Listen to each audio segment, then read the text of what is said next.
Bienvenidos nuevamente. Sé que ayer han tenido la sesión con el doctor Peña. Ya ustedes han visto y escuchado que el doctor Peña, primero, es un gran conocedor, es un hombre muy académico, muy formado, me parece un gran fiscal. Y no sé si discrepemos respecto de la libertad y del tratamiento que se le debe dar al imputado, porque nosotros hemos conversado varias veces y él, por ejemplo, me parece no está muy de acuerdo en el tratamiento actual que se le da al mecanismo de la prisión preventiva, ¿no? Él tiene otro tipo, una visión, podría decir, incluso un poquito más garantista, y me parece que ahí coincidimos. Pero ¿qué duda cabe, amigos? O sea, seamos sinceros, hablemos a calzón quitado. ¿Qué duda cabe que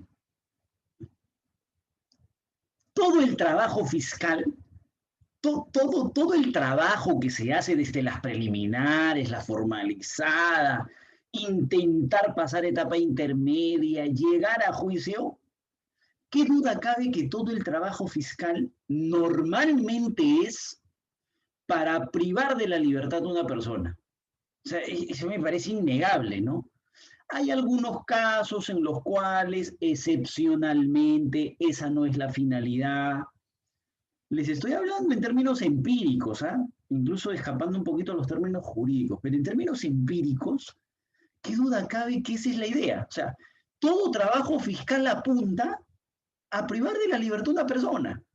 Esa es la idea. Excepcionalmente, uno encuentra por ahí, por ejemplo, un principio de oportunidad, un proceso especial de terminación anticipada, ¿no? En algunos casos, procesos de colaboración eficaz para recuperar la libertad o evitar su privación, pero es excepcional, o sea, es sumamente excepcional. La regla me parece empíricamente hablando, yo les estoy hablando desde la visión del litigante. La regla siempre ha sido que todo el trabajo fiscal no puede caer en saco roto. Normalmente debería obtenerse la privación de la libertad. O sea, me parece que esa es la regla. Ahora, ¿cuándo es que se produce esa privación de la libertad o cuándo es que debería producirse esa privación de la libertad? Cuando después de haber realizado una investigación adecuada, cuando después de haber acusado y sobrepasado la etapa intermedia se llega a la etapa de juicio y habiendo culminado la etapa de juicio, recién se puede determinar que Jefferson Moreno eso no es responsable del hecho que Fiscalía ha acusado. Ese debe ser el momento, como regla general, en el cual una persona debería ser privada de su libertad. Esa debería ser la idea. Pero ¿qué es lo que pasa? Que Fiscalía y el sistema, en realidad, ni siquiera Fiscalía, el sistema tiene esta idea. ¿Qué pasaría si yo me mato trabajando, yo me mato investigando, yo me mato produciendo, yo me mato acusando, llegamos a juicio y todo, y cuando llega el momento de la sentencia, nunca lo encuentran a Jefferson? O sea, ¿qué pasaría en un supuesto como ese, ¿no? Todo el trabajo efectivamente cae en saco roto y no se ha obtenido ninguna privación de la libertad. No hemos podido desmembrar de la sociedad a una persona, ya sea la visión que ustedes tengan, ¿eh? Ya sea roxiniana, jacobsiana, o que lesiona bienes jurídicos, o una persona que desautoriza la vigencia de la norma, ¿no? Dependiendo de la visión que ustedes tengan del derecho penal. Pero no hemos podido extraerla del sistema. Esa persona sigue en el sistema. Si son jacobsianos, sigue comunicando, ¿no? Trabajamos en un sistema autopoyético de comunicación. La persona sigue comunicando. ¿Qué cosa sigue comunicando a la sociedad? Que las normas no están vigentes. Que el no matar es una norma que no está vigente. Que el no robar es una norma que no está vigente. ¿Por qué no está vigente? Porque miren, yo lo he hecho y no pasa nada. Entonces, hay un problema. Y si obviamente tienen otra visión del derecho penal un poco más funcionalista, moderada o para algunos hasta finalista, esa persona en libertad sigue lesionando bienes jurídicos. El homicida al que no se le logra imponer la condena sigue probablemente realizando homicidios. El funcionario público corrupto que es condenado y que no es encerrado, privado de su libertad a través de una condena, normalmente lo que debe seguir haciendo es jugadas entre funcionarios, entre municipalidades, gobiernos regionales. Esa es la idea. Entonces el sistema dice, no podemos esperar hasta que aparezca la sentencia. Porque cuando llegue la sentencia, bien, métanlo preso, ¿dónde está? Y nunca lo encuentras, ¿no? Entonces el sistema se pone a pensar y dice, yo sé que las personas deben perder su libertad solamente cuando existe una sentencia, pero no podemos hacer todo el trabajo en vano, así que antes de ser condenados y sin la necesidad de un juicio con las debidas garantías, o incluso durante el juicio, porque la prisión preventiva se podría solicitar incluso durante el juicio. La Corte Suprema tiene un último pronunciamiento donde dicen que eso es posible. Pero el sistema dice, antes de, sin un juicio con las debidas garantías, por si acaso hay que privarlo de su libertad. Pero para eso vamos a necesitar dos cosas fundamentales. Primero, que exista la posibilidad de que luego no lo vayamos a encontrar, lo que todos conocemos como peligro de fuga, ¿cierto? Es fundamental, ¿eh? Este es el meollo del asunto de esa privación de la libertad previa a la sentencia. O sea, ¿es probable que no lo encontremos después? Es probable. Entonces, entra a tallar el peligro de fuga. Y es probable, en otro supuesto, en el que no me dejan investigar, no me dejan avanzar, me ponen trabas, aparecen muros, es probable. Entonces, si existe esa posibilidad de que me obstaculicen, en ese tipo de casos, también hay que privarlo de su libertad previamente. Es decir, cuando exista un peligro de obstaculización, ¿cierto? Entonces, el sistema dice eso. Antes de la condena hay que privarlo de su libertad. Si ustedes se ponen a pensar y conforme han analizado con el doctor Peña ayer, las formas en las que se priva de la libertad a una persona van variando dependiendo de la etapa procesal en la que uno se encuentre. Por ejemplo, una persona puede ser privada de su libertad si es que lo encuentran infraganti, en flagrancia, con las manos en el celular, cometiendo delito. O sea, es decir, en flagrancia delictiva, en cualquiera de sus tres supuestos, ¿no? Flagrancia propiamente, cuasiflagrancia y flagrancia presunta. Es posible detener a esa persona, por supuesto, en un momento. La privas de su libertad, con determinados plazos, ¿no? Con determinadas condiciones, que se encuentren con las manos en la masa. Es más, es posible que un ciudadano prive de la libertad de una persona que considere está cometiendo delito, también, por supuesto. Y privas de la libertad. Tú estás en etapa de diligencias preliminares y el fiscal, miren esta ventaja que tiene el Estado. Yo les decía en la primera sesión que tuvimos, es todo el mecanismo y a este lado encuentran a Jefferson y a Lupe, los dos flaquitos. O sea, es todo el Estado el que tiene sus mecanismos para privar de la libertad a las personas. Fíjense, tú estás, yo sé que esto lo han visto ayer, tú estás en etapa de diligencias preliminares y el fiscal va y le toca la puerta al juez y le dice, señor juez, vengo a pedirle que me autorice en detener a Jefferson. No hay flagrancia, pero vengo a que me autorice a que yo lo pueda detener en cualquier momento. Y lo que normalmente debería pasar es que te avisen para que puedas discutir, porque por el amor de Dios, si es que yo siempre voy a ser el culpable, si es que nunca me escuchas, ¿no? Por lo menos déjame defenderme. Pero fíjense, nuestro sistema regula esa posibilidad, que es la posibilidad de detención preliminar judicial, donde el fiscal le toca la puerta al juez y le dice, juez, entre nosotros, más no le dices a nadie. Audiencia, no. Le notifico, no, porque se va a jugar. Responde una situación de urgencia. Con un estándar mínimo, ¿ah?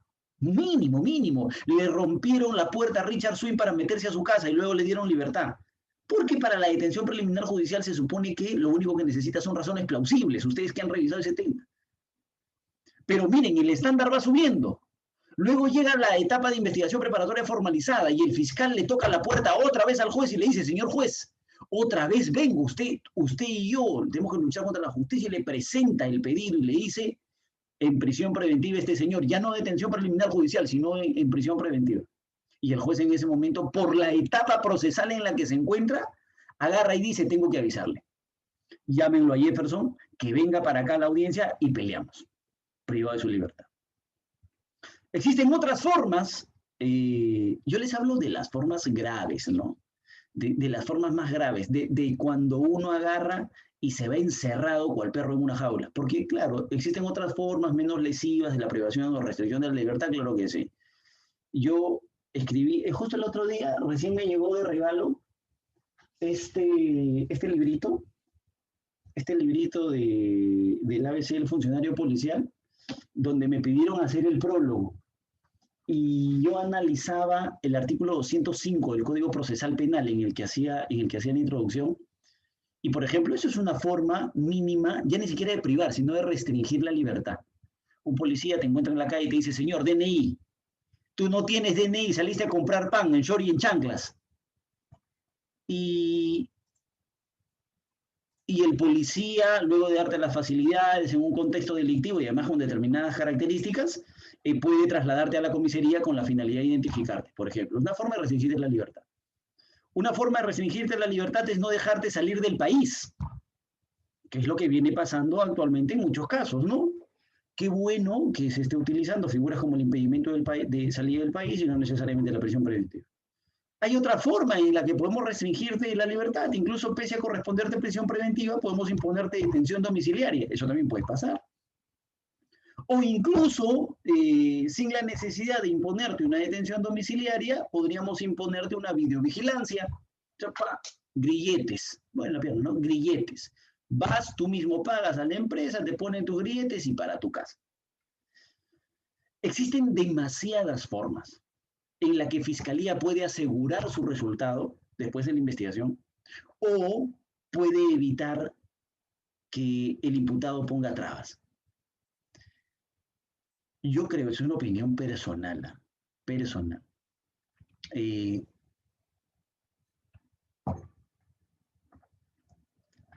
creo que estas formas de privar de la libertad de manera anticipada, en realidad, más apuntan a prevenir la fuga que la obstaculización.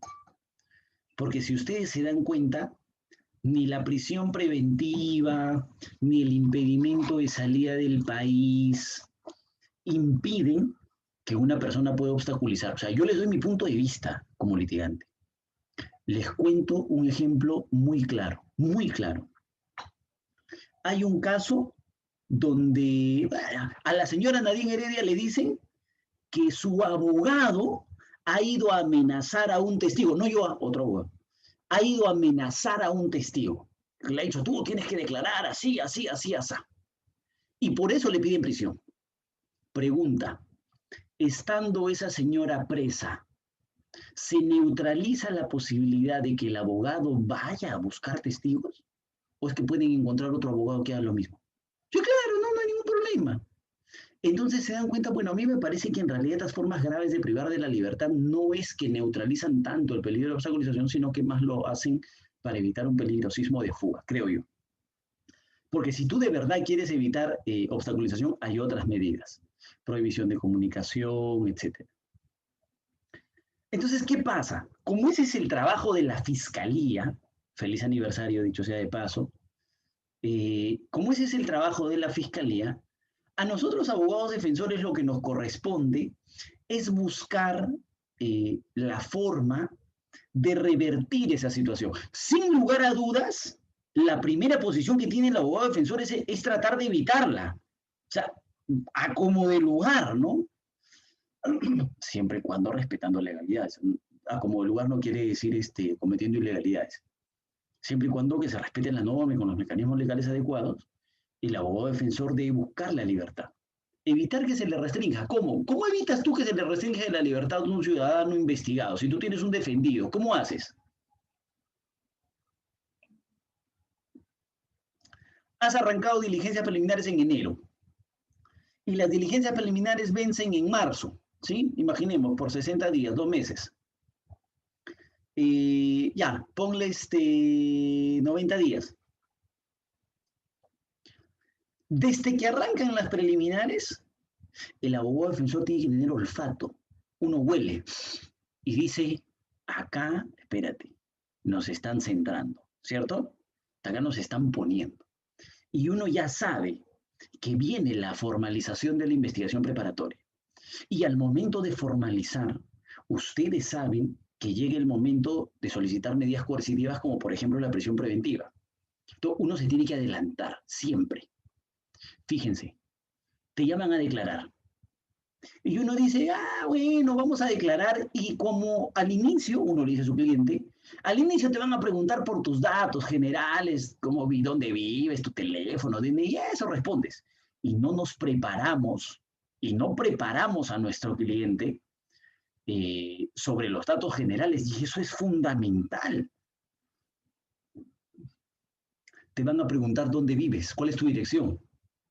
Y eso nomás ya tienes que analizarlo antes de ir a la declaración. ¿Qué dirección vas a dar? Y lo conversas con tu cliente. Agarras y le dices, dame tu DNI. Sí, acá está Jefferson. ¿Dónde dice que vives? Yo vivo aquí en, según mi domicilio, según mi DNI, vivo en Huaraz. Pero no estás en Huaraz. No, no estoy en Huaraz. Entonces, antes de la declaración, tenemos que hacer este cambio en el DNI. Pero Jefferson, la Corte Suprema ha dicho que el domicilio puede ser uno, pero evítate el problema, pues. Evítate el problema, ¿cierto? ¿Para qué caes en ese tema? Mejor no caigas, no le des más argumentos. Entonces, controla esa situación antes de ir. Escúchame, ¿quiénes viven en tu casa? Vive mi mamá, mi suegra, mi esposa, mi hermano. Llámalos a todos y diles que Fiscalía es posible que vaya a la casa, que la policía va a ir a la casa. ¿Pero por qué, Jefferson? ¿Por qué me asustas? Es que no estamos jugando, Luis, estamos en un proceso penal. Doctor, disculpe, buenas noches. Doctor, ¿podría repetir esa partecita con respecto al tema del domicilio? O sea, la investigación se lleva a cabo en qué lugar y el DNI es de Ya. domicilio. Lo que les digo es esto. Tú tienes tu investigación en Lima y tu cliente tiene su dirección en Huaraz. Es un ejemplo. Claro. Pero de verdad vive en Lima. Y su DNI es el de Huaraz. Entonces, vas a tener un problema después. Porque la fiscalía se va a agarrar de ese dato para decirte que que no tiene domicilio, porque mira que su DNI dice uno, pero en realidad cuando declaró me dio otro domicilio, su domicilio de Lima. Y perdone, no es que yo mienta y no es por hacerme cherry, pero aquí en el libro de prolongación de prisión, y este libro, dicho sea de paso, que quiero regalar hoy día para ustedes, por la participación y por la estima que todos han tenido de estar aquí presentes, se los quiero regalar ahorita. Vamos a sortearlo al final. Pero, por ejemplo, nosotros hemos trabajado aquí en el libro que en el caso del arraigo domiciliario es totalmente irrelevante y hemos hecho un análisis desde el derecho civil, ni siquiera desde el derecho penal, desde el derecho civil hemos hecho un análisis y aquí se los presentamos. Pero yo les pregunto, si pueden ahorrarse ese problema, ¿no es mejor? ¿No es mejor hablar con el cliente antes y decirle, mi hermano, ¿dónde vives de verdad? Vivo en Lima. ¿Te molesta mucho cambiar tu DNI? Tenemos 2 meses todavía. No me molesta, doctor. Entonces hagámoslo pues mañana mismo. Cambiamos y cuando vayamos a tu fecha de declaración, me das el DNI, me das la dirección. Cuando el fiscal te pregunta dónde vives, das la dirección que coincide con tu dirección del DNI. Y listo. Se acabó el problema. Pero Jefferson, la Corte Suprema ha dicho que los domicilios son irrelevantes. Ahórrate el problema, evítalo. Tú tienes que trabajar sobre la base de que Fiscalía no tenga argumentos para luego privar de la libertad. Les estoy hablando de que podemos evitar la privación de la libertad. Podemos evitarla trabajando desde el momento en que llegamos a la defensa. Exactamente lo mismo, por ejemplo, sucede cuando uno trabaja con ¿a qué te dedicas? Uno pareciera pensar antes que cuando tu cliente lo llama... No se vaya, doctor, disculpe, doctor, una consultita. O sea, si la investigación es en Lima, el domicilio tiene que ser cambiado al lugar de la investigación, No, necesariamente. lo que les digo es que el domicilio debe coincidir con el DNI, por ejemplo. Independientemente de dónde es la investigación, ¿ah? La investigación puede ser en Chimbote, pero Jefferson vive en Lima, entonces que tu DNI es el de Lima. Listo. Y te ahorras el problema. Creo Doctor, que disculpe haciendo una la pregunta. precisión para el tema de la prisión preventiva, ¿no? Más que todo para eso. Doctor Edson. Sí, doctor. ¿Y qué pasaría, por ejemplo, si Fiscalía, anterior a eso, ya sacó una ficha de René y se percata de esa situación, pero no hay que poner lo que sea 2 meses, hay que poner que sea 1 mes? Entonces, Fiscalía tiene a la mano la antigua ficha de René en la calle, no sé, Los Rosales, y la nueva ficha de René, con la que aparece en el DNI, no sé, sale a otra dirección. Es que y en un mes. Entiendo. Pero es que ahí jugamos ya con otro tipo de posibilidades. Uno llega a la audiencia, imagínense, ¿eh? Les piden prisión preventiva. Y uno llega a la audiencia y Fiscalía dice, qué curioso. Antes decía que vivía en Huaraz, ahora dice que vive en Lima. Total, ¿quién te entiende, hermano? ¿Qué es lo que tú quieres? ¿Que me ubiquen o no me ubiquen? No, pues el domicilio es para ubicarlo. Dime, ¿qué pasó durante todo este tiempo? ¿A dónde me notificaste? ¿Al domicilio anterior o a este de acá? A este de acá. ¿Siempre me ubicaste? Sí. ¿Me allanaste? Sí. ¿En algún momento te he rechazado alguna notificación en ese domicilio? No. Entonces, ¿cuál es el domicilio válido? Este de acá. Mientras, fíjense, y esto es lo que yo creo, mientras más puertas ustedes cierren, mejor. Lo que les estoy diciendo es prevengan el ataque a la privación de la libertad. Todos sabemos, el abogado huele cuando se viene y no se viene. Una detención preliminar judicial, un allanamiento, una prisión preventiva. Porque ¿qué es lo que hace un abogado en su concepto clásico? Clásico, ¿eh? Viene el requerimiento de prisión y ese mismo día le dice a su cliente, tráeme tu pasaporte ahorita. Y vamos nosotros corriendo y dejamos el pasaporte en el Poder Judicial. Eso que haces en ese momento, puedes haberlo hecho 3 meses antes. Eso es lo que les estoy diciendo, doctores, y solo les pongo un ejemplo respecto al domicilio. Porque exactamente el mismo ejemplo les puedo poner con la actividad laboral. Por ejemplo, si tu cliente va a declarar, el fiscal le va a preguntar, así como le pregunta dónde vive, le va a preguntar cuál es su actividad laboral. Y tú tienes que haber previamente conversado con él para saber a qué se dedica. Tú ya sabes qué es lo que se discute en una audiencia de prisión. Por ejemplo, tengo un cliente y él es abogado y era juez, era un ex magistrado. Entonces, a él le tocaba declarar, y yo estoy segurísimo que le van a pedir prisión preventiva, y le tocaba declarar, y yo le pregunto, ¿a qué se dedica? ¿Y saben qué me dijo? Soy abogado. Esa fue su respuesta. Yo me dedico al ejercicio libre de la abogacía. Pésima respuesta, le dije. Pésima respuesta. ¿Por qué? Porque no les ha pasado a ustedes en la defensa de efectivos policiales, en la defensa de abogados, en la defensa de médicos, que la fiscalía agarra y dice lo siguiente: a ese señor que es policía lo vamos a privar de la libertad, por lo tanto ya no va a tener trabajo. ¿O me equivoco? Ese abogado solamente se dedica a defender, por lo tanto, como va a estar en prisión preventiva, ya no va a tener trabajo, no hay arraigo. ¿O me equivoco, doctores? Entonces, ¿qué es lo que hacemos? Doctor, le digo, fíjese, quiero saber, usted me ha dicho que es abogado. Sí. Eso quiere decir que usted emite recibos por honorarios profesionales. Así es. Imagino que tiene todos sus recibos ordenados. Así es, doctor. Pero yo he visto que usted en su tarjeta me ha dicho Estudio Chipani Moreno. Sí, efectivamente, yo soy Ludwig Pulgar, yo trabajo en el Estudio Chipani Moreno, tengo mi boleto de pago, ¿no? Soy socio, soy parte de una empresa que se dedica a trabajar, a producir, pero además tengo mis casitos solo. Tengo mis casitos que litigo por ahí y en esos casitos soy un abogado particular, emito recibos por honorarios. Bacán, ya tenemos 2 ingresos. Tenemos trabajo independiente, recibo por honorario, y tenemos trabajo como parte de una sociedad. Pero además, doctor, yo dicto clase, me dice. Yo dicto clase en universidades. ¿Y eso por qué no me dices antes? Ah, porque no me ha preguntado. Es que para eso conversamos previamente y le decimos, ¿en qué universidad dictas clase? En 3 universidades.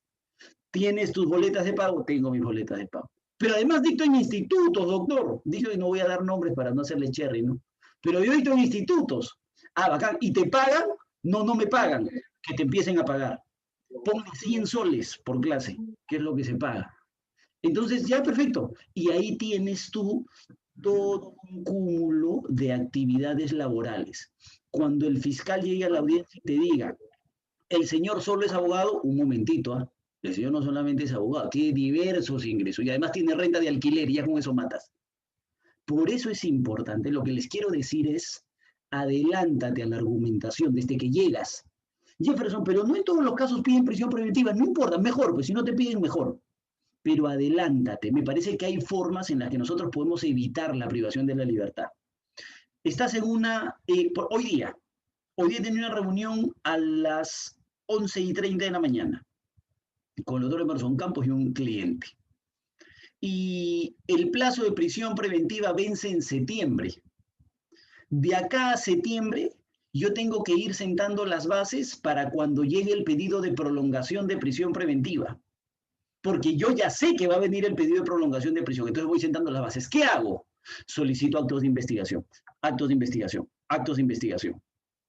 No me aceptan los actos de investigación, me voy en inadmisión. Controlo cuántos actos de investigación por mes hace Fiscalía para que cuando llegue el momento de la audiencia de prolongación yo le diga al juez, señor juez, ¿cómo usted lo va a premiar con una prolongación a alguien que al mes hacía una diligencia? En el siguiente mes no hacía diligencia y en el tercer mes hizo porque yo le pedí. Esas cositas hay que ir planeándolas desde el momento en el que uno llega a la defensa. Esas cosas me parecen fundamentales para evitar la privación de la libertad. La participación, el hecho de que no te programen a ti la declaración, que tú pidas tu fecha de declaración, por ejemplo.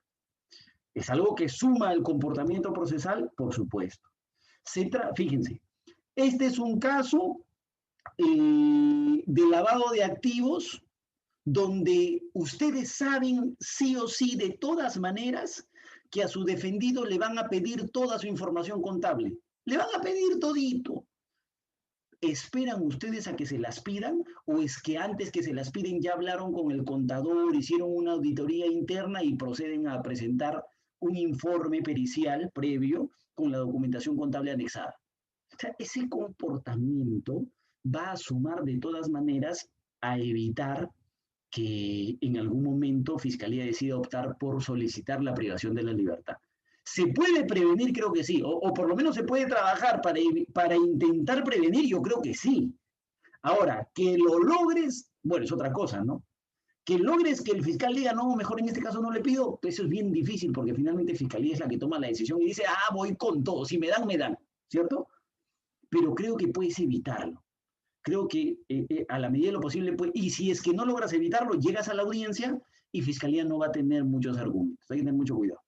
Es más, les cuento algo así de hoy día, ¿ya? Yo le digo a Ludwig, tenemos un caso en el que yo creo que van a pedir prisión ahora en junio, que formalizan la investigación preparatoria, y ¿sabes qué me he dado cuenta? Que no he ido a firmar las actas. Porque ustedes saben que ahora las diligencias son virtuales, ¿no?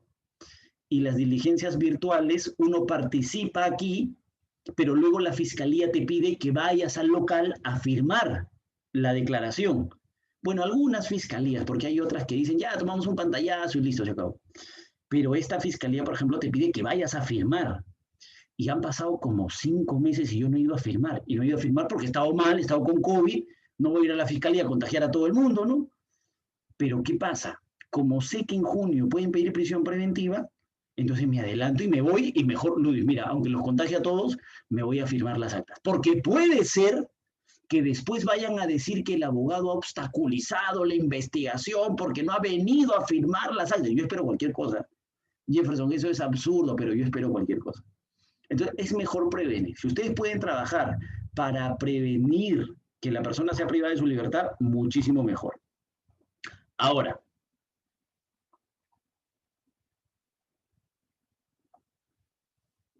no se pudo evitar o llegaron tarde. Son los abogados después de la prisión, son los abogados después de la detención, son los abogados después de la detención en flagrancia. No se puede evitar la privación de la libertad en la medida de lo posible. El Código Procesal Penal normalmente previene mecanismos de impugnación específicos. Yo no me quiero meter mucho a los mecanismos de impugnación porque finalmente eso está en el código. Los plazos están regulados, uno sabe cuándo tiene que apelar, cuándo. La detención preliminar judicial la puedes apelar. Tienes plazo de un día y me la apelas. ¿Es posible? Me la apelas. Prisión preventiva, ¿la puedes apelar? Claro que la puedes apelar.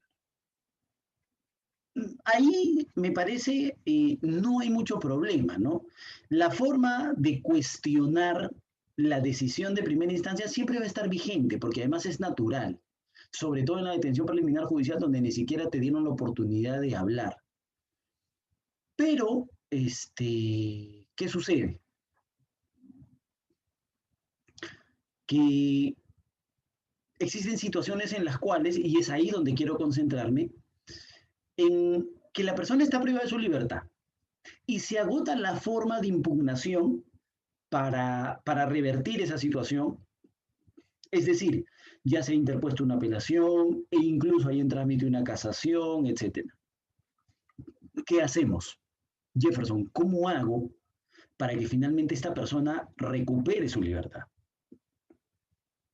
A mí me parece que además de la impugnación inmediata de la decisión, fundamentalmente ustedes tienen que trabajar con el artículo 255 del Código Procesal Penal. Corríjanme si me equivoco, es 255, ¿no? Tengo acá mi código más grande. Efectivamente, ustedes tienen que trabajar básicamente sobre la base del artículo 255. Fundamental. ¿Por qué? Porque finalmente todas las medidas, todas las medidas en las que la persona está privada de su libertad, momentáneamente, provisionalmente, van a responder siempre a un principio, al principio de variabilidad. Siempre, amigos, siempre. Y ustedes tienen que estar atentos a lo que está pasando en la investigación. Un gravísimo problema de nosotros, y digo nosotros porque me ha pasado como abogados, es que no nos concentramos en cuáles fueron las razones por las cuales a la persona le privaron de su libertad. Les cuento un caso. Ustedes se acuerdan que un día, no sé si lo vieron, ¿no? Yo lo compartí. Un día estaba en una audiencia y me pusieron a un negro calato bailando, ¿sí? En una audiencia. Ya, al señor le dieron prisión preventiva. O sea, finalmente perdí la audiencia. Yo no sé si perdí por el calato o finalmente por la discusión, pero la cosa es que al señor le dieron prisión preventiva. Pero fíjense, un detalle. Más allá de los graves y fundados elementos de convicción, en el peligro procesal, ¿saben por qué le dan prisión en el peligro procesal?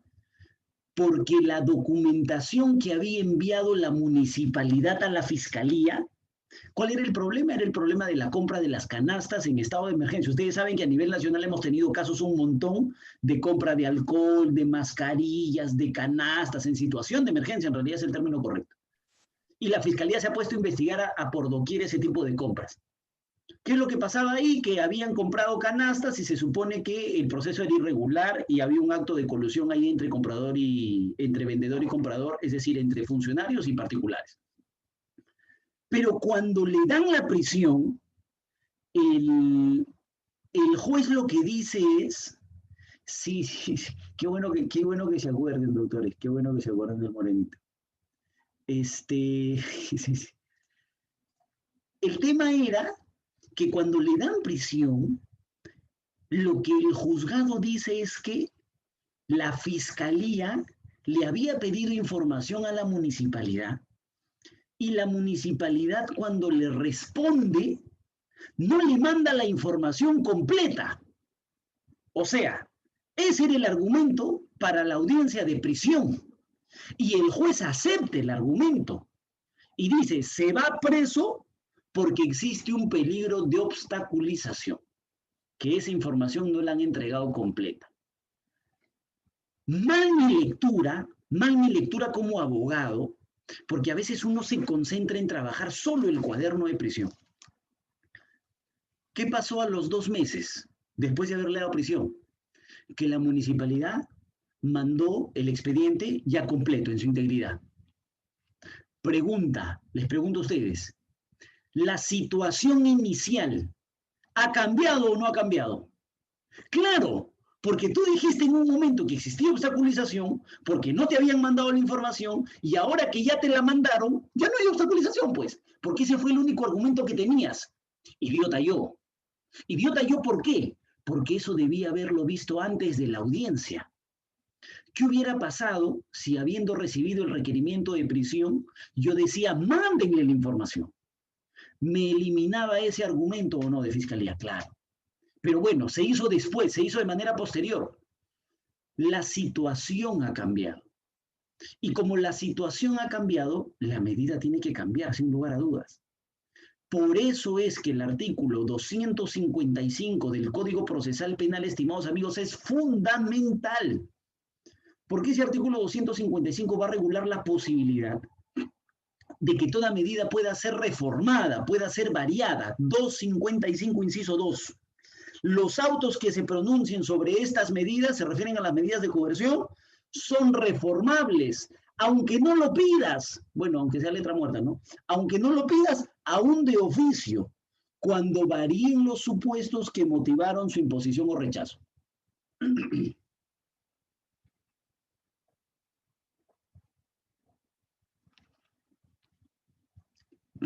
Yo creo que eso es lo que va a pasar cuando se vaya el COVID, por ejemplo. Cuando se vaya el COVID o cuando tengamos vacunas, cuando hayamos alcanzado la inmunidad de rebaño, ¿no? Yo creo que la fiscalía va a ir por todos aquellos que han salido por el problema del COVID, por ejemplo, ¿no? Porque la situación cambió. El rechazo de la medida se dio porque la persona era una persona con comorbilidad al COVID y todo, y ahora no hay COVID, que regrese. Y yo creo que eso va a pasar, pero bueno. ¿A qué voy? A que cada vez que varíe una situación, ustedes están en la posibilidad de solicitar la variación de la medida. Amigos, no les estoy hablando del cese de la prisión, ¿ah? Esa es otra cosa. Yo les estoy hablando de la variación de la medida, de la forma en la cual un abogado defensor puede llegar ante el juez y decirle que varíe. No, pero es que el cese tiene que ser no le estoy pidiendo cese, yo no les estoy hablando del cese quiero hablar después. Yo les estoy hablando de la posibilidad de la variación ante cualquier medida, cualquiera variación. Está en comparecencia con restricciones, variación. Está en prisión, variación. Está en detención domiciliaria, variación.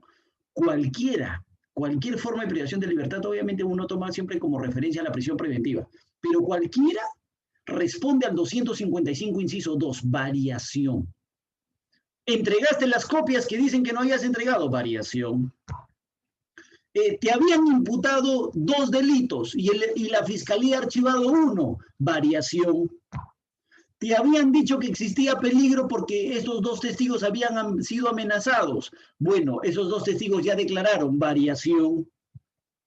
O sea, siempre que se modifique la situación, uno puede solicitar la variación. Y es por eso que uno tiene que estar atento a cuál fue la argumentación por la cual el juez decidió darle la medida a la persona.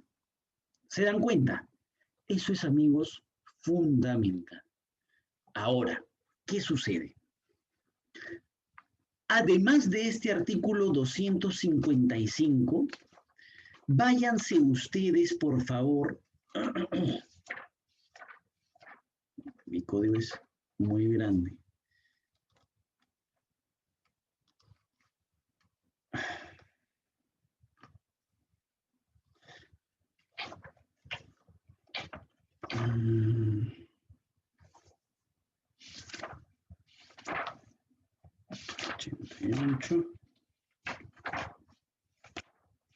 Caramba.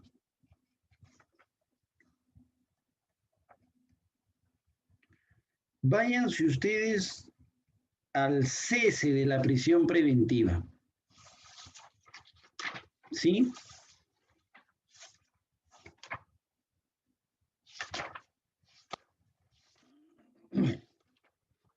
Caramba, se me fue.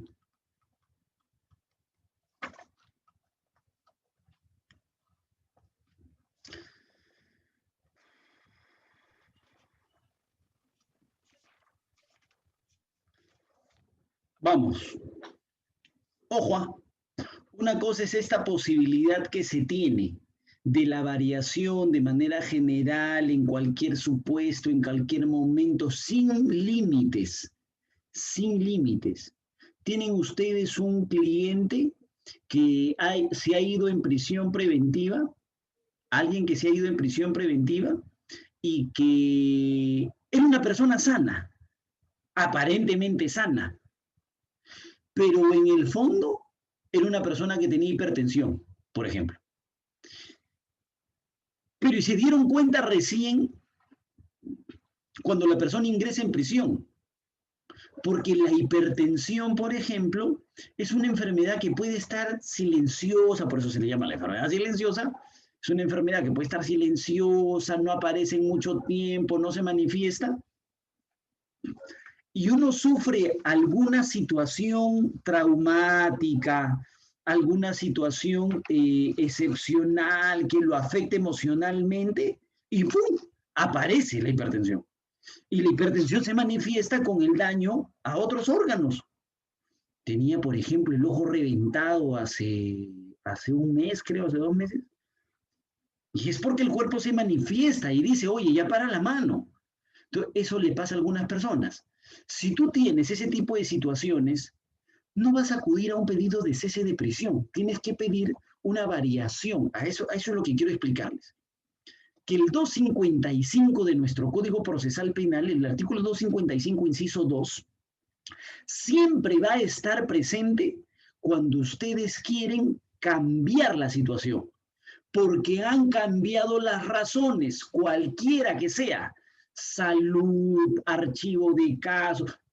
Imagínense ustedes, el fiscal presenta su pedido de prisión sustentado en una pericia que han hecho al alcohol que se supone que no es apto para uso humano. Luego al señor le dan prisión, al cliente le dan prisión. El cliente en prisión te dice, oye, pero ese alcohol sí sirve, sino que el perito no ha analizado el alcohol correcto. Te vas vía tutela, excluyen la pericia que habían hecho sobre el alcohol. ¿Puedes ir a solicitar la variación o no? Claro, porque la pericia sobre la cual se sostenía la decisión del juez ya no existe. Y como ya no existe, la situación ha cambiado. No es que tengas un nuevo elemento, sino que la situación ha cambiado. Siempre que cambie la situación, siempre, ustedes pueden acudir ante el juez de la investigación preparatoria a pedirle que el juez varíe ante cualquier situación. Tengan este artículo 255, inciso 2, como un arma genérica para solicitar la variación de cualquier medida. Este es su principal arma. Ahora, si ustedes están enfrentando la investigación y dice, la fiscalía había dicho que Jefferson el día 15 se encontraba en tal lugar, en tal café, coordinando la entrega del dinero con el fiscal tal. Si eso dice la fiscalía y ustedes en la investigación se concentran en desarrollar que ese día yo no estaba ahí y ofrecen testigos y presentan la georreferenciación, tengan cuidado con la georreferenciación, ¿eh? Porque ahora nos ubican con georreferenciación, y eso lo he dicho unas cuantas veces, nuestro celular se conecta a una antena cada vez que hace una llamada y ahí nos van ubicando de cómo vamos avanzando. Si ustedes entran al fondo del asunto, entonces quizás su mejor opción en ese caso sí sea el artículo 283 de nuestro Código Procesal Penal. Y el artículo 283 de nuestro Código Procesal Penal ya no dice, ojo, ya no dice que haya cambiado la situación, nada. Lo que dice es, cada vez que tú consigas un nuevo elemento, ven a pedirme que cambie la decisión. Ese es el cese, quiero que cese la medida. ¿Por qué quiero que cese la medida? Porque se ha presentado un nuevo elemento. Solo cuando se presente un nuevo elemento de convicción, tú vas a poder acudir ante el juez de la investigación preparatoria y le vas a poder decir, señor juez, acá le traigo la declaración de fulano, acá le traigo la declaración de Marcos, de Gabriel, de Ludwig, y con esta declaración yo le quiero acreditar que usted está equivocado. que me parece una batalla maratónica, ¿no? Porque si tú vas a llegarle a decir al juez, señor juez, usted le dio prisión a Jefferson, pero se equivocó, a mí me parece que es bien difícil obtener un cese de prisión. Entonces, por eso es que yo incluso estoy rechazando la posibilidad de trabajar sobre la base de un cese de prisión y es mejor trabajar sobre la base de un pedido de variación de la medida. La variación no te va a exigir nunca un nuevo elemento, que tú presentes testigos, no, simplemente que cambien las razones por las cuales se impusieron la medida en un primer momento. ¿Se dan cuenta? Dos armas fundamentales al interior del proceso penal, sin duda alguna, siempre van a ser la variación de la medida y la posibilidad de solicitar el cese de la medida. ¿Correcto? Ahorita entramos a un desarrollo más específico. Vamos a hacer un pequeño break ahorita de 10 minutitos, ¿correcto? De paso que, a ver, vamos pensando con Ludwig cómo puede ser la mecánica que quisiera regalarles aquí algunos libritos que tengo a la mano. Ya, vamos a hacer un pequeño descansito de 10 minutitos y regresamos. Ok, ok. En 10 minutos regresamos.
Bien, bien amigos, continuemos aquí. Ahorita vamos quiero sortear, quizá unos minutitos antes podemos ganar tiempo ahí. El gran Ludwig nos va a ayudar con un sorteo objetivo, imparcial, por favor. Ayúdanos, gran Sí, Ludwig. sí, estoy haciendo los papelitos ahorita. Genial, genial, está bien. Bien amigos. Entonces, yo les decía, recuerden ustedes aquí lo que les estaba comentando. Yo durante mucho tiempo pensaba que existía una gran oposición entre el artículo 255, inciso 2, y el artículo 283. Y la verdad es que no hay oposición alguna. Lo que hay son dos mecanismos a la par en las que un abogado defensor puede buscar la libertad de su defendido. La variación regulada en el 255, inciso 2, y el cese de la prisión, regulado en el artículo 283. No existe incompatibilidad entre una y otra posición. Gracias. Allá. Pero ¿qué es lo que sucede? Que uno tiene que saber cuándo utilizar un mecanismo u otro, cuándo utilizar una variación y cuándo utilizar un cese, pero tienen ustedes a la mano dos mecanismos que van a poder utilizar perfectamente y en cualquier momento. ¿Cómo van a saber cuándo utilizar uno u otro? Depende de lo que tengan en su caso. Por ejemplo, si en su caso ustedes tienen un elemento que genera convicción sobre la responsabilidad o irresponsabilidad de su defendido, entonces el camino es el cese. Obviamente que un elemento de descargo, ¿no? El juez analizó solamente una pericia de cargo, falta una de descargo. Cuando tengan un elemento de descargo respecto de si hay o no un perjuicio patrimonial al Estado, para ver si es que las canastas contenían productos que sí eran aptas para el consumo humano, para ver si las mascarillas de verdad protegían o no protegían a los policías.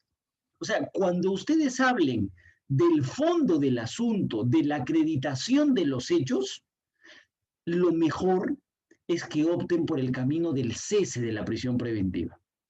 Es más, amigos, cuando ustedes tengan, se los pongo así como regla mejor, cuando ustedes tengan declaraciones testimoniales sobre la participación, sobre el hecho que se investiga, prueba pericial, elemento pericial, como quieran llamarlo, respecto del hecho que se investiga, si ustedes tienen prueba documental respecto del hecho que se investiga, su camino es el cese de la prisión. Si ha ido a declarar un testigo que descarga, que es de descarga de la imputación, si ustedes han ofrecido una pericia que es de descarga, cese de prisión es el camino. ¿Por qué?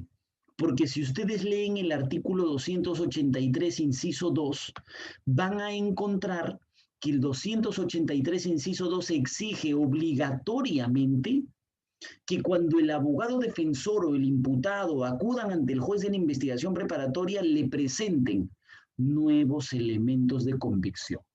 Ojo, siempre te van a pedir nuevos elementos de convicción. Es más, cuando ustedes se enfrenten una audiencia de cese de prisión preventiva, deberían empezar diciendo lo siguiente: señor juez, usted, porque se trata del mismo juez, el que da prisión y el que resuelve el cese, se trata del mismo. O sea, usted estableció razonadamente en el criterio, en el análisis que usted hizo, estableció que yo estaba vinculado al hecho que Fiscalía me imputa. Usted en su momento estableció que efectivamente las compras que se habían realizado no eran las adecuadas, que existía una sobrevalorización de los costos. Eso es lo que usted, con lo que Fiscalía le había presentado, usted concluyó. Así arrancarías, diciendo cómo están las cosas. Y luego en una audiencia de cese tú tendrías que entrar a decir, pero sobre esa decisión, señor juez, se ha generado nueva información. Aquí está.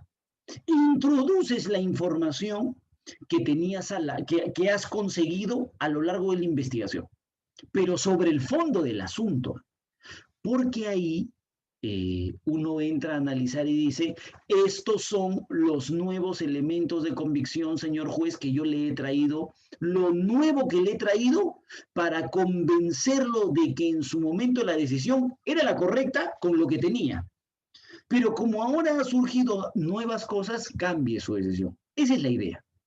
Pero cuando se trate del fondo del asunto, de la responsabilidad, de la vinculación, de la acreditación del hecho, cuando se trate de ese tipo de situaciones, trabaja con el mecanismo del cese de prisión preventiva. Jefferson, ¿y qué pasaría si es que yo no necesariamente tengo declaraciones testimoniales, periciales, documentales? He renunciado a la discusión absurda de... Perdón, se me está acabando la batería.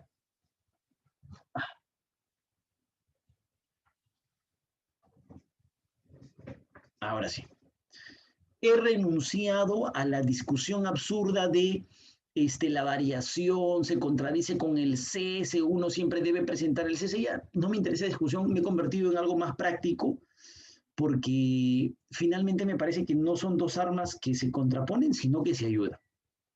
Cuando tú tengas testimoniales, periciales, documentales respecto del fondo, como acabo de explicar, cese. Cese de prisión, 283.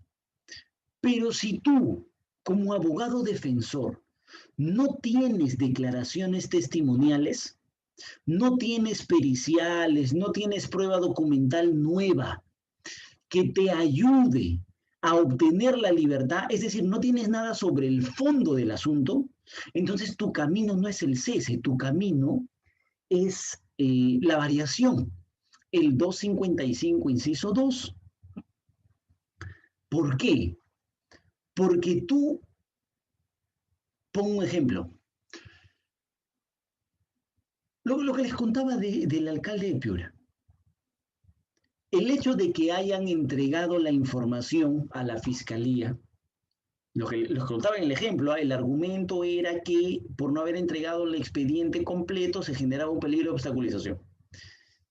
El hecho de haber entregado el elemento, ¿tiene algo que ver con la imputación de fondo? O sea, absolutamente nada.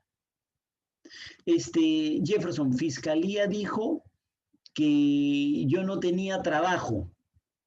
Y como no tenía trabajo, no tenía un arraigo laboral. Resulta que ahora sí tienes trabajo, te van a contratar en un estudio de abogados. ¿Eso tiene algo que ver con el fondo del asunto, con tu participación en los hechos? Absolutamente ninguna. El cese será el camino, no puede ser el camino, porque en realidad tú no tienes ningún nuevo elemento de la discusión. Tú lo que tienes es que el razonamiento, la motivación ha cambiado. Miren, pareciera absurda, pero en realidad hay una gran diferencia. Tú puedes utilizar el mecanismo de la variación. ¿Qué es lo que pasó cuando empezó lo de la pandemia? Cuando empezó lo de la pandemia, como dice el libro Bultos Negros, de Charlie Becerra, publicado por 9 milímetros, no es para ser Charlie, pero como dice Bultos Negros, los jueces a nivel nacional se concentraron en resolver pedidos de cese de personas que estaban presas y que podían morir a raíz del COVID-19. Hipertensos, asmáticos, insuficiencia renal. Todas las personas que tenían esos problemas, esas enfermedades, debían salir de prisión porque podían morir. Esa era la idea, ¿cierto? ¿Qué pasó? Todos los abogados defensores empezaron a plantear ceses de prisión. Cese. Y lo que los juzgados respondían era improcedente. ¿Por qué? Porque tú me traías el hecho de que hay pandemia, el hecho de que la gente se está contagiando de COVID, y eso no tiene absolutamente nada que ver con un cese de prisión. Entonces cambiamos, y ya no empezamos a pedir cese, y ahí entramos a esta discusión. Ya no entramos a pedir cese, sino entramos a pedir variaciones. Variación, variación, variación. Y lo que decíamos es, yo no necesito traerte nuevos elementos, porque los nuevos elementos son exigibles para el cese. Yo no he venido en aplicación del artículo 283, yo he venido en aplicación del artículo 255, inciso 2. Yo no necesito de nuevos elementos, lo que necesito es que la situación haya cambiado. Y la situación ha cambiado. Al inicio, tú tenías una persona con alguna complicación médica que se podía controlar porque finalmente puede ser atendido, se le puede dar medicamento, etcétera. Pero ahora tienes una persona con una enfermedad que quizás se pueda tratar, pero que podría fallecer a raíz de la pandemia. Entonces la situación ha cambiado. No necesito traerte nada, solo necesito argumentarte esta situación. Y entramos a ese análisis. Al extremo, amigos, de que el Poder Ejecutivo tuvo que emitir, bueno, 2 decretos legislativos en realidad, ¿no? Pero yo me quiero concentrar en este decreto legislativo, en el decreto legislativo 1513, no sé si ustedes recuerdan.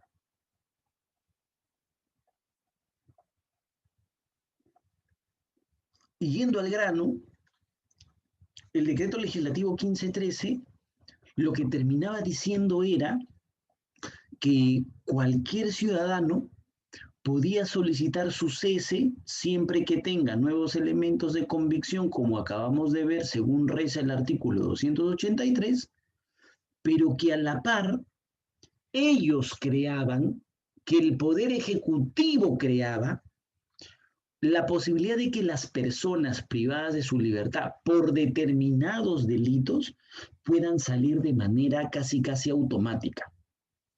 Y es eso a lo que se denominó cese masivo. Y siempre estaba la posibilidad, nunca utilizada, de que se imponga un cese de oficio también, ¿no? Pero fíjense en un detalle.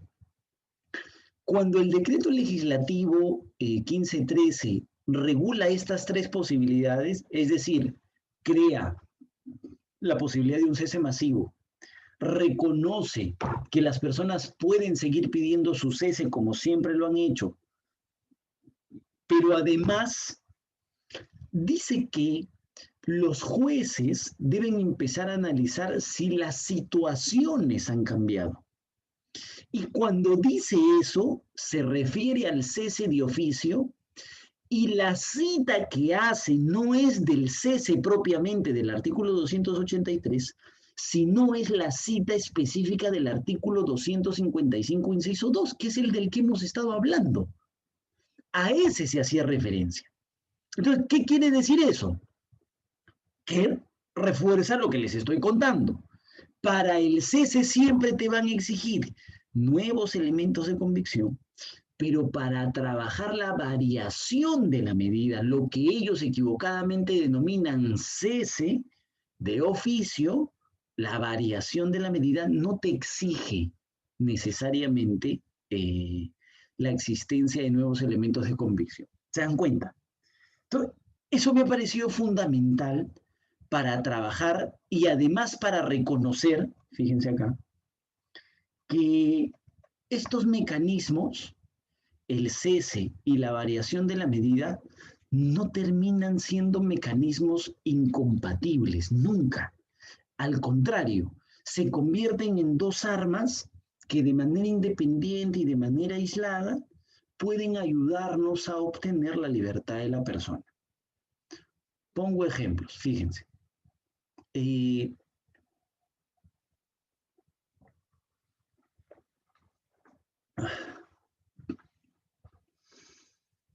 A una persona le dan prisión preventiva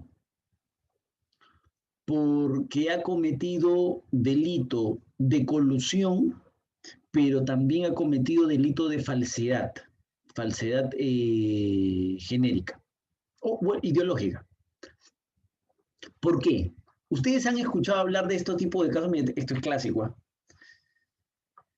El funcionario público que dice, vamos a contratar a un particular para que haga una obra, para que haga una canchita de fútbol. y le vamos a pagar para que haga la canchita y todo, y se le paga, todos van a verificar la canchita, pero resulta que la canchita siempre estuvo hecha, que se trataba de una simulación en realidad, que nunca se ejecutó ninguna obra. En el papel sí se ha ejecutado. Se ha comprado material, ha habido un supervisor, etcétera, pero en la realidad esa obra ya estaba hecha. Se cobró una segunda vez por una obra ya hecha. Entonces, hay dos delitos ahí. Hay un delito de colusión imputado, porque funcionario en particular se han coludido para perjudicar al Estado, pero además, como es mentira, se ha descubierto que es falso el hecho de que ellos hayan realizado de verdad una canchita cuando en realidad no la han hecho, hay una falsedad de por medio. ¿Por qué? Porque han terminado falsificando documentos. Es más, la información que reconocen los documentos es falsa también. Porque ahí dicen, por ejemplo, que el supervisor aprueba, y eso es falso, porque eso nunca se hizo, la obra ya estaba hecha. Entonces, a una persona le dan prisión preventiva. Imagínense al funcionario público, al alcalde, al gobernador, le dan prisión preventiva justamente por esa situación. Tiempo después, el abogado defensor se da cuenta de una cosa. Un ratito. Y ellos se han coludido, ¿cierto? Claro. Ellos se han coludido porque se han puesto de acuerdo para la simulación. Y para perjudicar al Estado, ¿no? Pero, ¿cómo se ha materializado esa colusión? ¿Cómo se ha materializado ese pacto? ¿A través de qué medios, mejor dicho, ellos han llegado a hacer su entramado? ¿Cómo lo han hecho? Falsificando.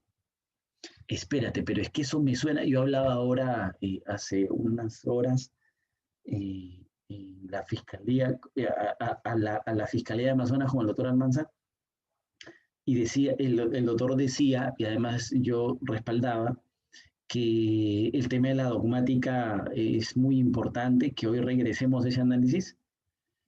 Y lo que les traigo a colación es esto. Un ratito. El hecho de que gracias a la falsificación se haya producido un pacto me suena a que se trata de un delito fin y a un delito medio, ¿cierto? Porque gracias a la falsificación es que se ha podido consumar el pacto de sostener que había una cancha cuando en realidad no la había. Es decir, ese delito medio no puede ser sancionado como una conducta independiente, no puede ser sancionado como un tipo penal independiente. ¿Qué quiere decir eso? Que no hay colusión y falsificación al mismo tiempo, sino que solo hay colusión y la falsificación se subsume en el tipo penal de colusión. Eso imaginemos que lo peleamos a través de una excepción de improcedencia de acción. Y a mí me parece que no hay discusión, ¿no? O sea, yo tengo pronunciamientos de la Corte Suprema que respaldan lo que les estoy diciendo. El juez declara fundada la excepción y dice efectivamente se subsume el delito de falsificación en el delito de colusión. Es solo un ejemplo, ¿eh? Es solo un ejemplo.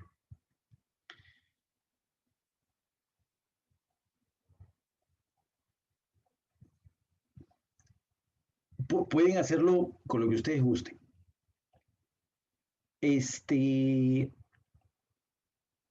Esa resolución con la que el juez se termina pronunciando afecta una situación o un presupuesto de la medida de prisión preventiva, claro.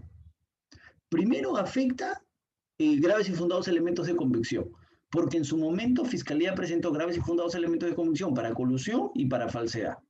Resulta que los de falsedad ya no deben existir porque el delito ya no existe. Entonces tenemos una reducción considerable de elementos de convicción. Pero incluso respecto de la pena, porque la Fiscalía había propuesto un concurso real cuando en realidad se trataba de un concurso aparente. Entonces esa reducción de la pena también hace que exista una variación en la prognosis. Pregunta, ante ese tipo de situación, ¿qué hacen ustedes? ¿Presentan un cese de prisión o presentan una variación de la medida de coerción? Si ustedes presentan un cese, los van a patear, les van a decir fuera de acá. porque lo que ustedes quieren presentar es una decisión judicial y una decisión judicial jamás la van a considerar un nuevo elemento de convicción. En cambio, si ustedes presentan un pedido de variación, la variación, y como no les exige la concurrencia de un nuevo elemento de convicción, ustedes pueden decir, señor juez, yo no le traigo un nuevo elemento de convicción, ¿eh? Yo lo que le vengo a contar es que hay una resolución judicial posterior que ha cambiado el escenario, que ha cambiado la situación. Por lo tanto, la situación ha cambiado y usted tiene que variar la medida. O sea, a eso me refiero con que existan dos armas fundamentales en paralelo a lo largo del litigio peruano que permitan obtener la libertad de una persona.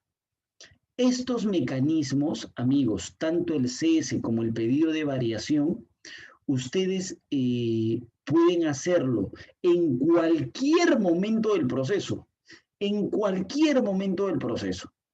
independientemente de si estamos en etapa de investigación formalizada. Claro, si es un cese de prisión, si es una variación de prisión preventiva, van a obviamente hacerlo en etapa de investigación preparatoria formalizada, ¿no? Pero bien podrían hacerlo también en etapa intermedia. Bien podrían hacerlo también en etapa de juicio. Es más, les digo algo que un día me dijo un fiscal. Caso que llega a juicio con persona en prisión preventiva, es 80% condena, porque es más fácil dejarlo ahí que sacarlo. Ojo, entonces sí es importante que ustedes se concentren en prevenir primero, como hemos conversado un poco, pero además en que si se tiene una persona privada de su libertad, obtener la libertad a través ya sea del mecanismo de cese, otra vez ya sea a través del mecanismo de la variación. ¿Correcto?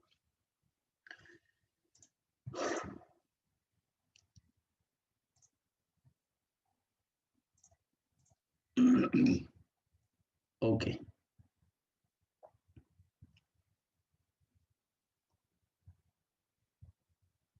Perdonen, ¿se bajó el audio? ¿Todo bien, no? Ok, ok. Ahora fíjense, cierro con esto.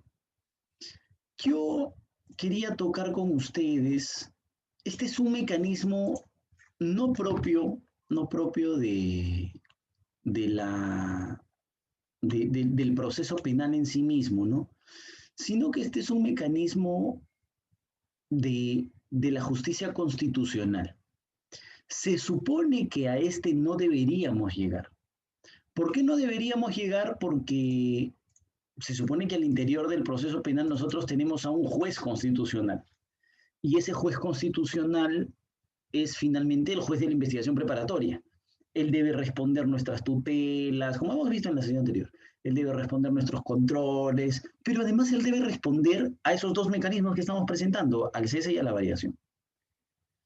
Actualmente, yo les puedo decir que los ceses y las variaciones se están convirtiendo en una formalidad y el juez o no programa audiencia o no se pronuncia debidamente. El tema de la pandemia ya ni siquiera lo están valorando. Pesa mucho más la gravedad del delito. Nosotros, incluso como el doctor Emerson Campos, hemos tenido que denunciar por homicidio culposo a un juez. Vamos a ver cómo nos va. Y, claro, alternativamente homicidio culposo, pero como delito principal, delito de exposición de persona a peligro. Y ahí estamos en la batalla, porque normalmente, ustedes no me dejarán mentir, y a los que no lo han hecho los invito, interpongan un pedido de variación en estas épocas, en épocas de pandemia. Mi pregunta es, ¿les programan audiencia al día siguiente o es que la audiencia es programada 2, 3, 4 meses después? Se termina la primera, se termina la segunda, ni siquiera hay un análisis de fondo. Tienen toda la información, pero ni siquiera hay un análisis de fondo. Y eso obviamente genera una impotencia en el litigante, ¿no? Entonces, ¿qué es lo que ha pasado? Que hemos tenido que recurrir de manera indebida y de manera excepcional. Me refiero indebida porque normalmente no deberíamos escapar del proceso penal. El proceso penal debería resolver nuestros problemas. Para eso se creó el juez de la investigación preparatoria, pero está fallando. Muy excepcionalmente, que es lo que yo les diría, uno puede trabajar con un proceso constitucional de habeas corpus. Ojo, se los digo excepcionalmente, porque además eso les va a generar el anticuerpo cuando regresen al proceso penal, ¿no? Pero Muy excepcionalmente, uno podría trabajar con el habeas corpus. Y dependiendo de la situación, con la única finalidad de recuperar la libertad en el proceso principal, uno puede trabajar con cualquiera de estos tipos de habeas corpus. Les pongo un clarísimo ejemplo. Yo interpongo mi pedido de variación en el juzgado de investigación preparatoria. El día 1 de enero.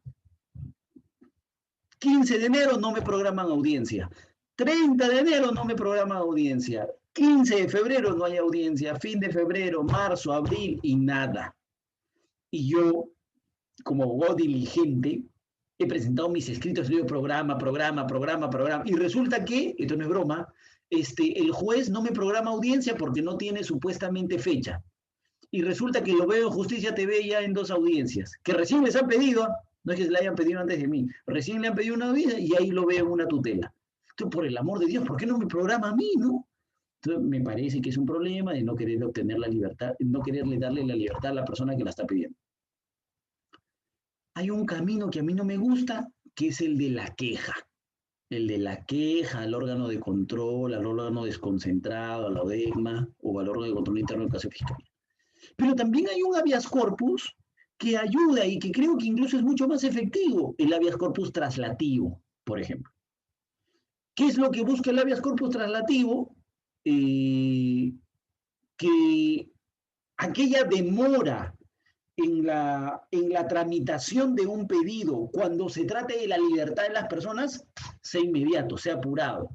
O sea, que aparezca el otro juez constitucional y le diga, oye, ¿qué pasó? Te jala la oreja, de juez a juez, ¿no? Entonces, me parece que en algunos casos el habeas corpus también puede ayudar. El habeas corpus de tipo traslativo, por ejemplo. Cuando se trata de amenazas a la privación de la libertad, el habeas corpus preventivo. Obviamente el habeas corpus clásico.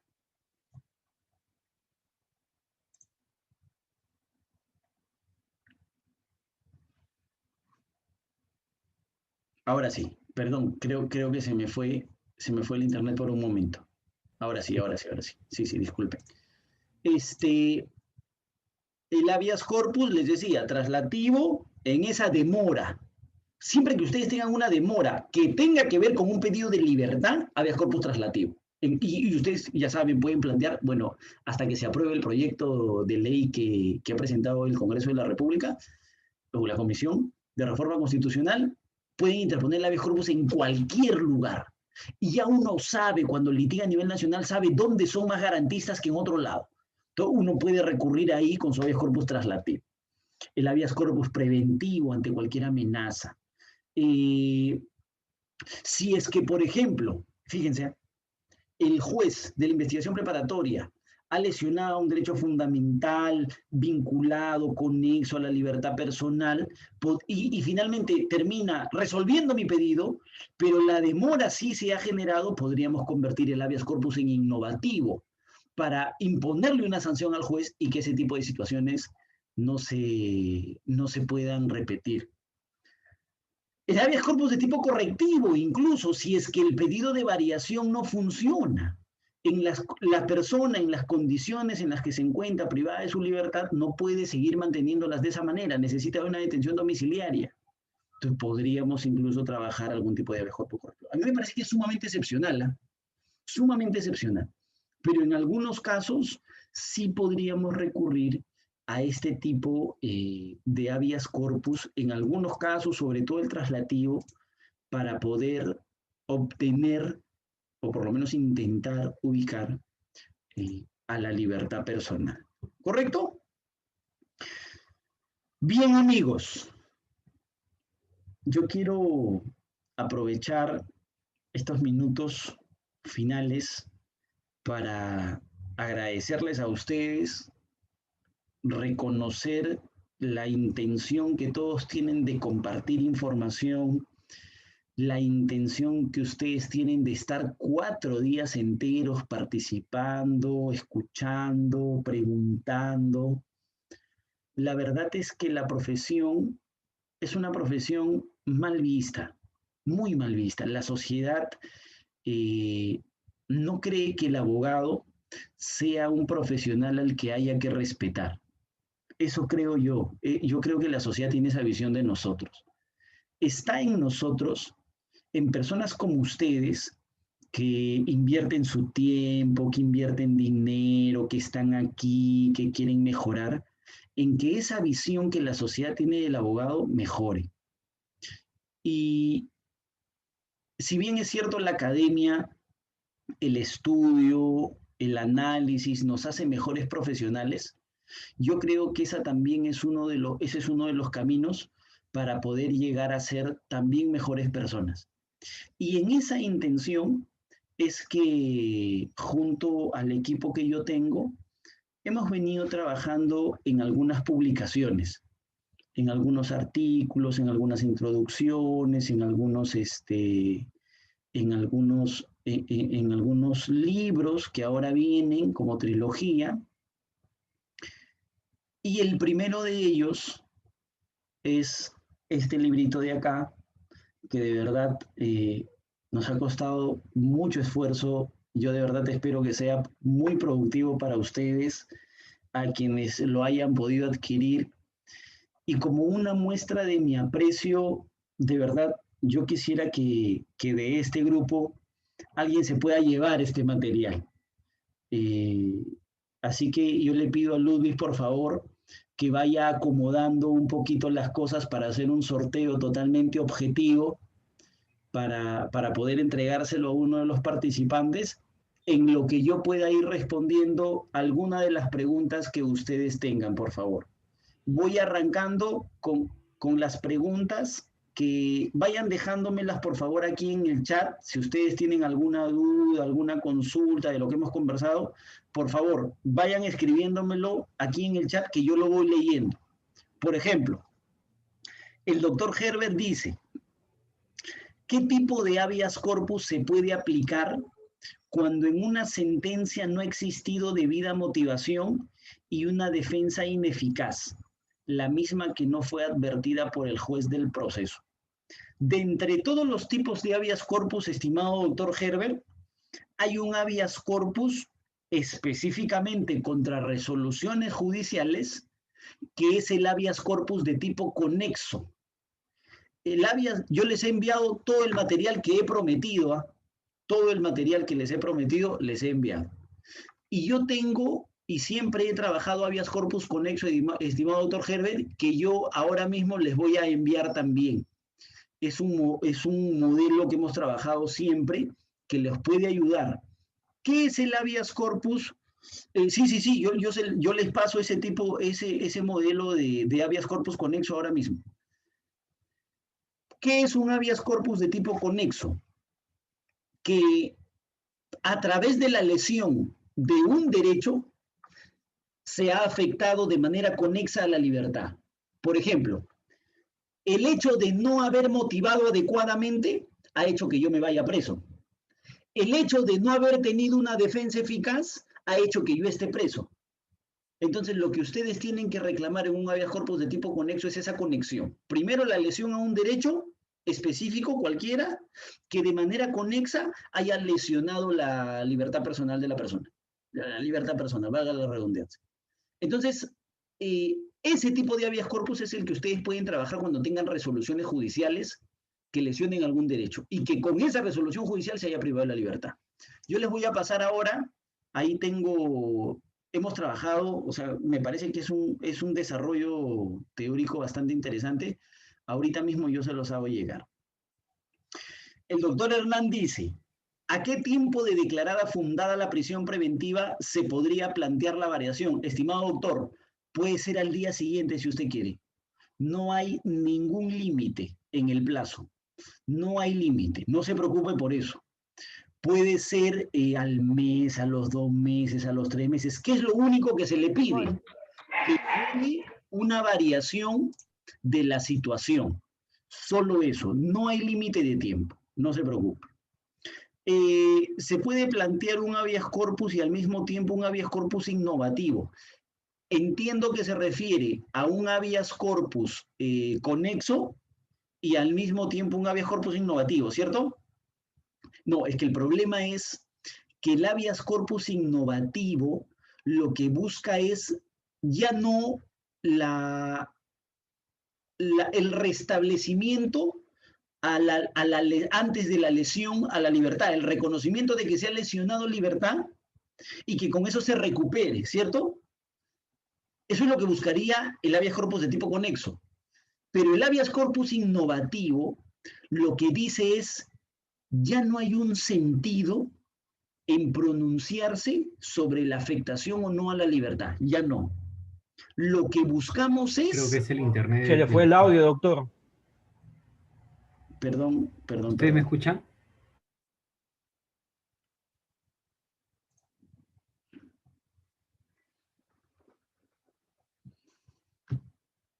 Ya debe reconectar. Mientras tanto, yo voy haciendo los papelitos por si acaso. Todo legal. Ya volvió. Ahora sí, mil disculpas. Sí, es mi internet. Doctor, le decía, el habeas corpus conexo busca recuperar la vigencia, reconocer la lesión del derecho conexo y además recuperar la libertad. Pero el habeas corpus innovativo ya renuncia a la posibilidad de pronunciarse sobre la lesión al derecho. Imagine esto, le pongo este ejemplo. Hay una persona que está en la comisaría, está detenida, y usted plantea un habeas corpus de tipo reparador. Le devuelvo la llamadita, señor. Usted plantea un habeas corpus de tipo reparador y llama al juez y le dice, señor juez, vamos a la comisaría para que este ciudadano recupere la libertad porque ha sido detenido de manera ilegal. Y cuando llegan a la comisaría, la policía, como tiene su topo, oye, está yendo por si acaso el juez, ¿no?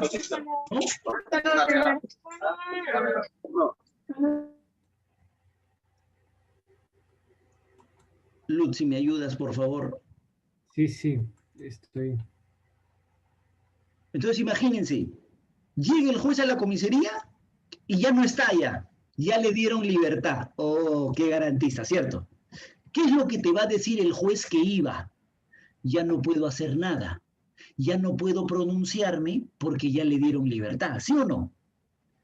Eso, en ese momento, tú le tienes que decir, señor juez, el habeas corpus dejó de ser reparador porque efectivamente ya se recuperó la libertad, pero quiero que se convierta en innovativo, porque aunque no se pronuncie sobre la libertad, quiero que se pronuncie sobre quiénes son los responsables para que esto no vuelva a pasar. Por eso es que son en realidad incompatibles al mismo tiempo.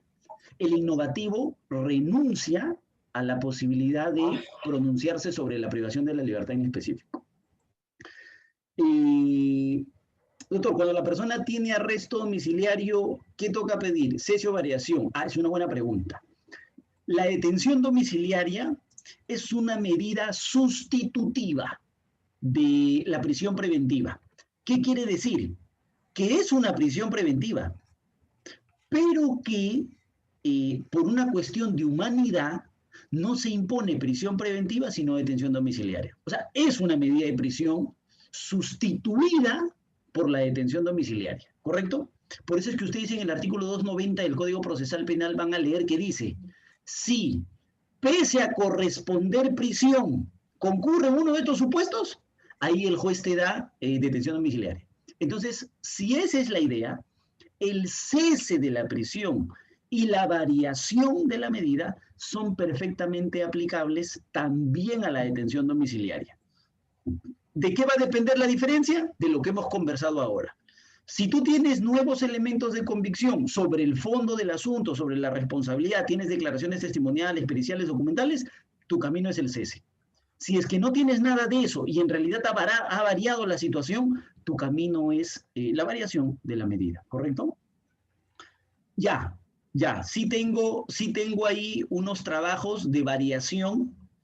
Luz, hazme acordar, porfa, que yo les voy a enviar ahorita mismo unos escritos de variación y unos escritos de cese también. El doctor Walter Pino, ya adquirí, doctor, muchísimas gracias. Si ya adquirió el libro, al doctor, sácalo por favor del sorteo, al doctor Walter Pino ya tiene el libro, doctor. Ya, va a salir entonces, voy a buscar su papelito. No, mentira, déjalo ahí, maestro. ¿Existe alguna jurisprudencia, me pregunta el doctor Herbert, doctor, sobre qué tema en específico? A ver si por ahí me completa la pregunta. Muchísimas gracias, doctor. Y... Ok, ok.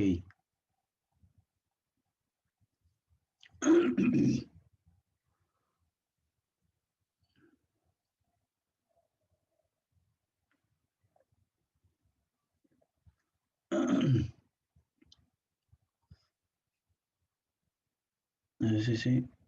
Ajá. Sí, yo les voy a hacer llegar ahorita mismo. Ah, ya, ok, sobre el habeas corpus conexo, pero por supuesto, doctor. ¿Sabe cuál es la primera vez que el Tribunal Constitucional reconoce la posibilidad de que no solamente existe un tipo de habeas corpus, sino incorpora además el tipo de habeas corpus conexo? En el caso Mabel Aponte. Pero después de Mabel Aponte, donde se reconocen los tipos de habeas corpus, en adelante el tribunal ha tenido infinidad de pronunciamientos respecto del habeas corpus de tipo conexo en específico. Pero el caso madre, doctor, si usted quiere revisar de dónde nace, es el caso Mabel Aponte del Tribunal Constitucional. En este modelo que le voy a pasar de habeas corpus conexo, usted va a encontrar un desarrollo específico del cómo se determina la conexidad del derecho. Es un escrito de habeas corpus casi que parece un artículo. Por eso estoy encantado de poder pasárselos. Doctor Ludwig, ¿estamos listos o no? Ya, estamos listos. Maestro, por favor, un sorteo totalmente objetivo, ¿eh? Claro, claro. Y para que vean que es transparente el sorteo, por ejemplo, a ver, voy a sacar un nombre al azar, ¿ah? No sé. Espera, No. La primera No, la primera no vale. Solamente, por ejemplo, acá dice Milenka León. Ya. Bueno, se entiende la letra. Bueno, yo entiendo la letra, ¿no? Pero es Milenka León, por ejemplo, ¿no? Ya. Todavía no va a empezar el sorteo, pero digo, todas las personas están acá. Están acá los papelitos. Hermano, tú tienes que ser como fiscal con objetividad, tienes que actuar como el doctor Alonso Peña, ¿no? Bastante objetivo en la investigación. Acá están el papelito de todos. Voy a ponerlo en una bolsa. No voy a ver. Todos están registrados aquí. Ya, maestro. Voy a ponerle una bolsa. Acá. Epa. Entonces, como necesitamos mano virgen, yo mismo soy. Así que a la tercera va a ser el elegido. Pero a ver, yo creo... Con la mano izquierda, Ludi, por favor, con la mano izquierda, Ludi. Yo creo que el ganador tiene que estar en la clase, ¿no? Ah, pero no está... Claro. Si no está en la clase, lo eliminamos, ¿ah? Así si no es. está en la clase, lo eliminamos, claro. Siguiente. Ok, a la tercera la vencida. A la segunda que sea, hermano. ¿Está bien, doctores? ¿A la segunda? ¿Sí? A la segunda que sea, la segunda. A ver, el primerito es para que diga caramba, ¿no? Pero ya el segundo, ya de una vez. A ver, vamos.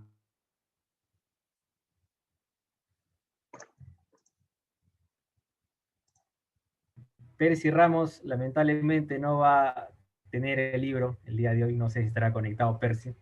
Pero bueno, Percy, muchas gracias por inscribirte al curso. A ver, listo. Ya, el ganador, siempre y cuando esté presente, ¿ah? A la segunda, claro, siempre esté presente. Es como el bingo, Si no dice bingo rápido, ya pasamos a otro número. Quemado. Vamos, sin ver. Paola Pastor. No sé si Paola Pastor estará presente. Paola, doctora. Paola Pastor. Uy, no está. Doctor, está, bingo a la una. Siguiente. 2. Bingo a las 2. 3. No puede ser. No está Paola. Doctor, hermano. Bueno, Paola. Siguiente, hasta que yo gane. Vamos, a ver. ¿Dónde está Paola? Otro sobrecito, por favor. Ese es esa, a ver. A ver, Janet Sánchez. No sé si Janet Sánchez estará. Tampoco está, doctor, tampoco. Janet Silva, no Janet Sánchez. Hay Janet Silva nomás, no está Janet Silva. No está. No es Janet. Janet Silva. Janet Sánchez no está. Janet Silva. 3 Janets he visto que hay 3 Janets. Sí hay, sí registradas. hay. Maestro. ¿Está? ¿No está? No Tel está, no Silva está. tiene que decir, doctor, que Tel Silva. No A está. ver, maestro. otra vez. Oye, no han venido, han hoy venido, día, ¿ah? creo. No han venido. A ver, A ver, este número es a ver. Gustavo Terrones. No sé si estará Gustavo Terrones. Oh, Ah, el doctor está Gustavo conectado. Terrones, claro. Pero- Me ha tenido con puras preguntas ahí el doctor. Ahí está. Ahí Gustavo está. Terrones.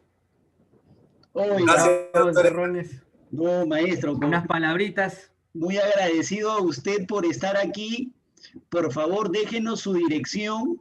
Si es en Lima o en provincia, no hay ningún problema. Nosotros se lo vamos a hacer llegar con muchísimo gusto. Por favor, dele su dirección acá al doctor Ludwig, con mucho cariño. Espero que de verdad sea productivo. Escribe por interno que me escriba Gustavo la dirección para ver cómo hacemos la entrega.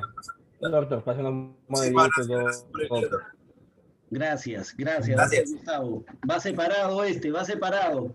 La primera vez que lo veo, dice la doctora Cinta. Con dedicatoria. Claro. Doctores, hay 85 personas conectadas. Me parece huraño que sea un solo libro, así que permítanme, por favor, obsequiar un hito más, doctor Ludwig. La editorial, ustedes saben cómo son, Perfecto. que no me regalan así nomás, pero yo a ustedes les tengo muchísimo aprecio. Doctor Ludwig, que sea uno más, por favor. Si A la por primera. favor pide, le damos al pueblo, hermano. ¿A la primera? A la primera. A la primera. Ya. Ok, vamos nuevamente.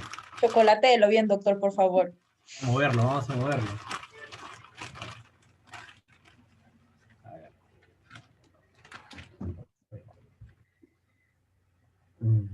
Sandro Torreblanca, Juárez. No sé si estará presente Sandro Torreblanca, Juárez.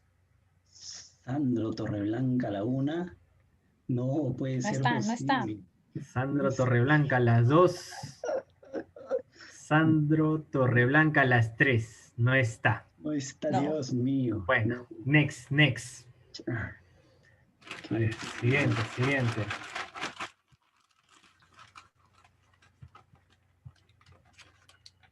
Es un nombre corto. Patricia Torres. ¿Estará Patricia Torres? Patricia Torres, creo que se salió, ¿ah? Patricia Torres a la 1. Patricia Torres a las 2. Patricia Torres a las 3. No. No está. Ya que se No han puesto está. de acuerdo. Maestro, Mira. no está. Sigo. No puede ser. Gustavo me está escribiendo ya. A ver, vamos a ver. Siguiente. Francisco Córdoba. El señor Francisco Córdoba. Presente. El doctor decía Ah, mira. Pero tiene que prender la cámara, doctor. Claro, que se le vea, que se le vea. Conectado a una pantalla auxiliar y la pantalla auxiliar no tiene No, la doctor, cámara. no se preocupe. Muchísimas Hoy gracias. fue el Día de los Caballeros. Aquí estamos. Fue el Día de los Caballeros. Y, Muchas Acá gracias, está. muchas gracias. de verdad, muchísimas gracias. Doctor, Gracias. por favor, déjele sus datos a Ludwig. Déjele sus datos a Ludwig completos, por favor, para poder hacérselo llegar. Doctores, Perfecto. muchísimas gracias a todos por su participación. Espero que de verdad estos días hayan sido productivos para ustedes. Tengan en nosotros a profesionales, pero al mismo tiempo tengan en nosotros a amigos. Creo que todos estamos aquí para ayudarnos y en cuanto necesiten información y en cuanto nosotros podamos brindársela, encantadísimos, doctores. Así que sigamos en contacto y un fuerte abrazo. Muchas gracias a todos. Cuídense muchísimo. Nos vemos en otra oportunidad. Gracias. Gracias, Hasta luego, doctor. No se doctor. olvide de los Gracias, doctor. modelos. No se olvide de los Gracias, modelos. doctor. Hasta la próxima, doctor. Gracias. Modelo, gracias, doctor. Doctor, hasta luego. Hasta luego. Gracias, doctor. Gracias, doctor. Hasta luego. No se Hasta olvide, luego, por hasta favor, los luego, escritos hasta de luego. habeas corpus, doctor. Sí, No se olvide de los ahora lo modelos, mando, doctor, porfa, no se olvide. De la derecha, doctor.